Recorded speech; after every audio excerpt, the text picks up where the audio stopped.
What is going on, Nuggets Nation NBA fans? My name is Tom Leuthner. Welcome back to Nuggets Today, presented by Fan Arch. We have a couple things to cover. Nothing super crucial, but I do want to cover some points.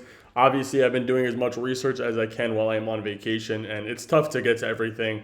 But the few things I was able to see and actually able to jot down for you guys, and what popped into my head, and what I was able to actually get, enough to get some content out for you guys. The first thing is MPJ recently opened up on podcasts. I know he's been saying a lot of controversial things on podcasts, but he did talk about the championship for the Nuggets and why they weren't able to make another run for the championship, at least, or make it to the finals, at least after the one opportunity they had. And he admitted a couple things. He said that they thought that they had a little bit of a championship hangover, the shortened offseason after celebrations.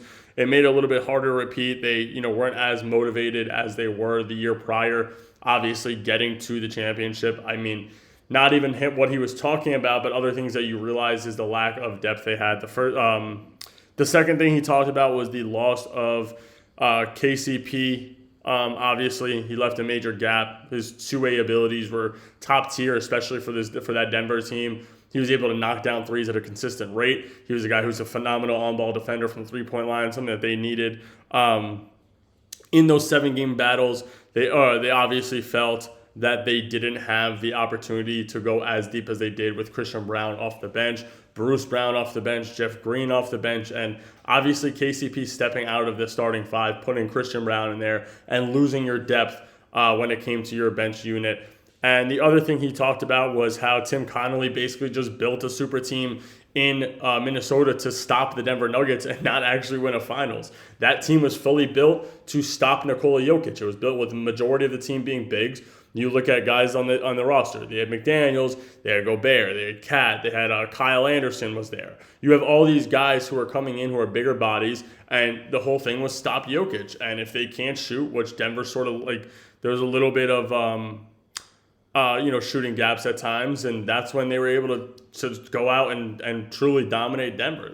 There was no way that Denver could go against a team like that when they had the depth at the big man position, and Nuggets only had Jokic and Zeke Naji and DeAndre Jordan. So there wasn't much Denver could do. Like I said, these interesting topics were interesting points by MPJ, but I do agree with just about everything that he said. I mean, obviously, I couldn't sit here and say that the shortened offseason was truly a big factor in the Nuggets not winning the finals because I wasn't there to experience it. But the other things, talking about losing KCP and the fact that Tim Connolly just built a team that could beat the Nuggets when the Nuggets didn't have enough depth. And that's the next topic I want to talk about is the depth of the Denver Nuggets. Now, this upcoming year, I think that there's a lot more depth than what we've seen for a while, or what we've seen the last couple of years.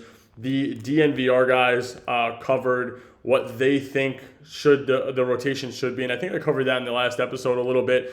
And they think that it's going to be a 9-man. That 9-man is going to be a starting five with Tim Hardaway, Bruce, Val, and probably Payne Watson being in that rotation. And you probably won't see a lot of Strother. You probably won't see a lot of Deron Holmes. But honestly, I know Adelman opened up in the beginning of the season or before the season started, and he had spoken about what he wants from the rotation. He said everybody's going to get their opportunity in the beginning of the season. Now, I think that you could rule Hunter Tyson out from getting minutes, even though he's one of those guys who's been there for a little bit, was actually able to get on the court last year. I think you just about rule Zeke Naji out. I don't think Zeke Naji is over Deron Holmes. He may be to start just because of Naji's, veteran, if you even want to call it that, level of respect from the Nuggets organization because he's been there for a while. And then the last guy that's there is Pickett, and nobody knows what Pickett can really do because he hasn't had much of an opportunity.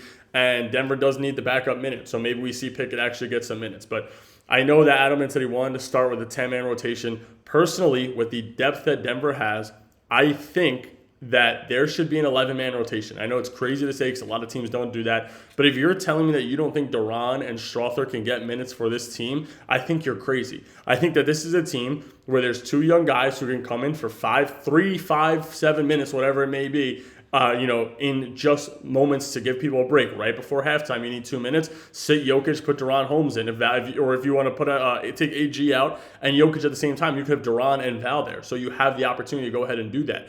The same thing with Strother. If Timmy's not shooting at a super high rate, then you have Strother to go ahead and come in and hit those shots for him. So I personally would like to see Denver run the 11-man rotation and have just about every guy that can actually play minutes get on the court. Now, like I said, they don't need to be playing 7 minutes a game. If you're bumping them to 3 to 5 minutes and they're able to come in, do something, score, get a block, grab rebounds, hustle, play defense, whatever that may be, I think you should go ahead, take advantage of the opportunity that's given, because Denver hasn't had this depth in so long, and expand that rotation and utilize every player on this team. I think that, obviously Julian playing next to Tim Hardaway is going to benefit his game in the future. So if you're not going to trade him right now, then play him a little bit. Get him the experience.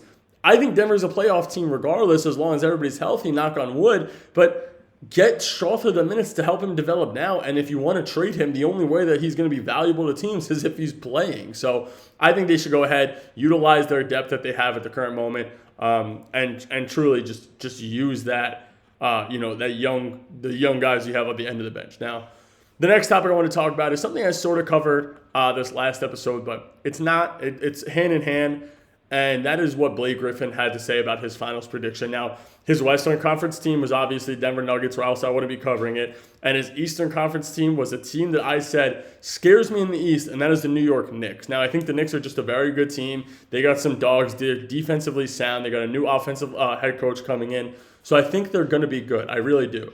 And then you look at if they do add Malik Beasley. Now, they could only offer the minimum, so I doubt that they really do it. But they can do it. And if Beasley wants to take a minimum to be on a team like that that's a championship contender, and he wants to leave the Pistons because the Pistons lost a lot of their vets, then maybe he does. And that scares me even more. But I think the additions of Clarkson and Yabusele are massive for that New York Knicks team. Now, with that being said, I think that this Denver team is going to have more of a will to win realistically. A lot of the guys they brought in, or all of the guys they brought in, are vets. There's no rookie in this class that Denver picked up. You have Tamar, you have Curtis Jones, you have Spencer Jones, all guys on two-ways. But you have Val, you have Timmy, you have Bruce. Not saying these guys are going to be done in 2 years, but they have 5 to 7 years left in the NBA. But everybody knows towards the end of their career, the only one I would say that might not drop off as much would be Tim Hardaway, just because he could make a living sitting in the corner and hitting shots. But majority of these guys are older. Like I said, Cam's a little bit older, AG's a little bit older. They're not old, but they're getting up there.